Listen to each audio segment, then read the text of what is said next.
Yeah, it looked like you was being pawned out. Pawns have fun. So you was hugged up with Charlamagne after you seen him send them shots to Parks and Mel. No, I didn't see it. I didn't see that sent initially. shots at Parks and Mel. What you sending shots at me And then about? the weekend after that, y'all hugged and made content together.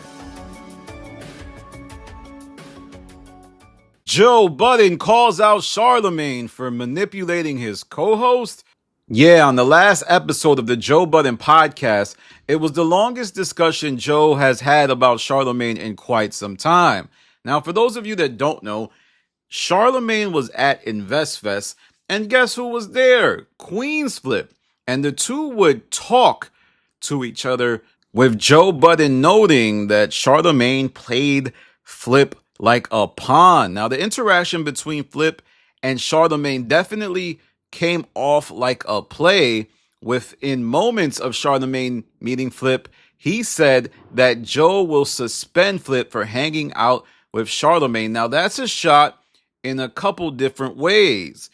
It is a subtle dig at how Joe's operation runs. Everybody knows that Joe Budden is known for caste turmoil, people turning on each other, people getting flipped on, people getting cursed out, people getting kicked off shows. Rory, Mal, Melissa Ford, Flip. So he knew what he was doing with that comment. But during the discussion on the pod, Mark Lamont would step in and say that people are trying to create issues between Joe and Charlamagne.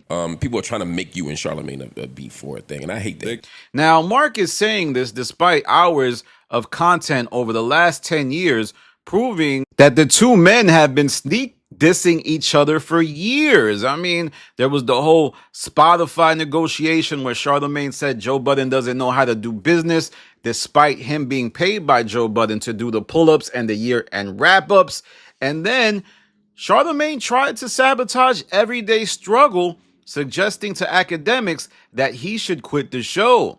Then, speaking of academics, there's even the dynamic that Charlamagne has with Ack, where he platformed one of his biggest haters, Big Loon, to trash him. So, is Mark Lamont pandering to his industry relationships in order to look out for bags down the road? Yeah, he definitely is.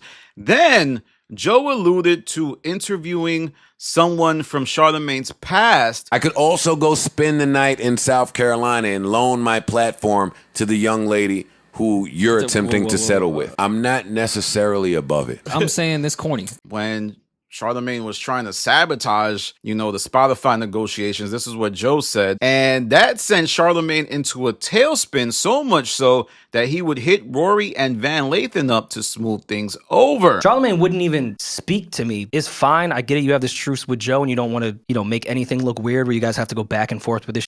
But to not speak to me when you were going back and forth with Joe, you was calling my phone nonstop. I'm on the phone for 45 minutes with you. Like, I helped you in so many regards when you needed something. Months prior to that, you was on my line talking my ear off about, why is Joe doing this to me? It's just corny. Now, this is a testament to how these two guys never got along. Yes, they might have been friends, but when people play with your money, they could be your family. They could be somebody you love. You will fall out with them because money is how you survive in the world. Now, another big piece of this is Mandy, the 7-figure potter. Now, stick with me. She has continued to shoot at Joe in ways that isn't the most lighthearted. Now, she claims to love Joe, but I think one of the reasons she shoots at Joe is in order to strengthen her position with Charlamagne. Charlamagne is the one giving her lifelines constantly, despite her podcast not demonstrating the best numbers. She often makes Charlamagne's Black Effect network look way bigger than the Joe Budden network, positioning it as like some type of low-level operation that can't compare. Now, regardless of what you think, that is something that, as far as the comparison of the networks, that is something that is Charlamagne's doing. His lackeys, his minions, ride for him. They shoot at Joe. So when Mark Lamont Hill goes on that podcast and says that people are creating beef between them, I hope he focuses and does some actual real research and realize that this is much deeper than bloggers who make content about what's actually happening. Then we have to look at the fact that Charlamagne didn't start talking about Joe until his $20 million revelation in the New York Times. I think Joe may have checkmated Charla. because for all those years, Joe didn't have a public win. It was all behind a paywall. It was all behind these Spotify podcast numbers. You can't see podcast numbers. So a lot of times people can say, yo, my audio's crazy. I just signed a 7-figure deal with the Black Effect. I'm killing it. You wouldn't even know, dog.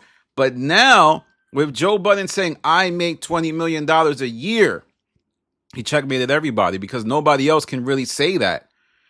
Nobody can say that. They can, especially in the space that Charlamagne and Joe Budden operate. Charlamagne, he benefits a lot off of having his deals be secret. Though, if you look at the legacy of iHeartMedia, many people say they don't pay well. And also these other deals that he's doing with the books and the all, how do I know what that pays? Do I know that equals $20 million a year? I have no clue.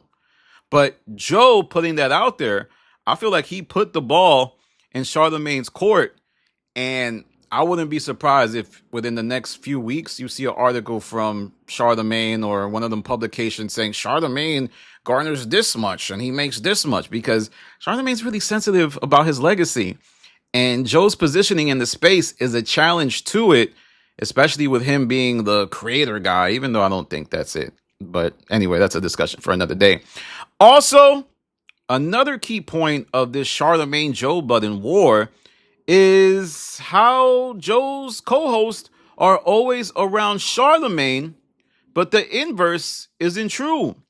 You will never catch Lauren, Jess, Hilarious, or Envy around Joe. But on Joe's podcast, you see Mark Lamont saying, Charlamagne's the greatest man I ever met. He sent me flowers. He be going crazy. And then Flip, who was supposed to be the shooter, put his gun in the holster, and he don't even talk bad about Charlamagne. And then you got Melissa Ford. She not going to talk bad about Charlamagne because all these people might want to do business with Charlamagne down the line. They don't want to destroy that bridge. Now, granted, Joe is not the best at taking care of people who ride for him. You know, he probably would abandon those people and be cool with Charlamagne anyway. So it's probably not wise to shoot at Charlamagne because of the way Joe operates. But I'm just saying Joe doesn't have any shooters in his crew. And Joe probably peeps how people like Mandy, Wheezy, maybe even Mouse Jones, Taxstone be shooting at him all the time. Now I arrive to my last point where I believe Joe feels like he has turned the tables on Charlamagne by saying he is up. You feel like he slighted you in any way? I feel like he can't. See, that sounds spicy. That's not what I'm trying to say. At the root of our most recent beef, I thought that him and some of his minions were saying things that could affect my value and negotiating power. For years, Charlotte talked down on Joe and everyone in the space, and now Joe seems to think that he is his equal, but Charlamagne can never envision a world where the two are the same. But I do think Joe and Charlamagne are now on equal playing fields. I know a lot of you are going to say, yo, you D-Rod Joe, Danny. I just lean into the fact that, yo, $1 million a month on paywall is insane. That is damn near as hard as, you know, running the Breakfast Club. I know y'all gonna be crazy. Y'all gonna say, Danny, how dare you say something like that? The Joe Budden podcast has been around for 10 years. It's a podcast that the industry listens to every word. The Breakfast Club isn't that no more. And while the Breakfast Club is still dominant in its own regard, I think its biggest knock is that it was never dominant in the radio ratings.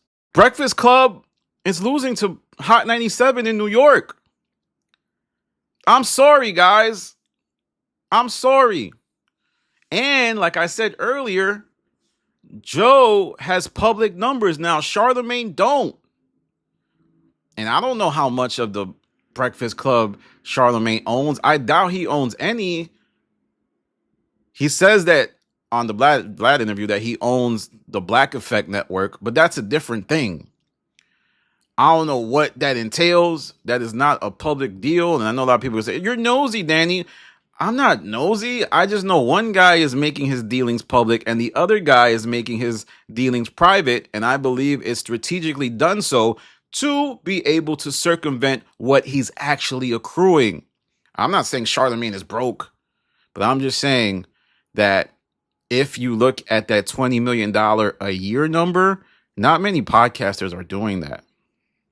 And I think there's so many plays that Joe can make with the pay-per-view. He could release an album on Patreon and he could really take things to the next level. And Charlamagne don't really got no plays because the way he acts on air is uninteresting and the worst he's ever been throughout his career because he had to pivot in 2018 or whatever. But little did he know, as he was making that pivot, there would be someone else in the space that would be a counteraction to that pivot. And he would come off as interesting while Charlamagne would come off as a shell of his former self. But let me know what you think of this podcast back and forth. Charlamagne did play Flip like a pawn. He knew Flip was going to come right to him. Oh, God, this guy is so calculated. He was probably listening to the pod. He's like, yo, Charlamagne, yo, Flip, it's going to be big. I know Flip is going to walk up on me trying to get content. And that's where I strike. He saw the camera. He saw, all right, now it's time to get my narrative off about the Hollywood Reporter article. He said, yo, me and your man love each other. Then I said, how do you feel that you fluctuate on these lists? He said, I'm glad that you said that. And he started explaining that the list that they was on, it wasn't a fluctuation. It was no number. Oh, now it's time for me to talk about the pod, even though I just shot at Flip and Melissa Ford. But they were talking about the top 44 most powerful people in podcasting. First of all, a lot of people don't know what they're talking about because they act like it's a ranked thing. It's not a ranked thing. Like, it's not 1 through 44. But I was watching somebody and they were saying that there was numbers when it's not numbers. You don't even know what podcasting is about.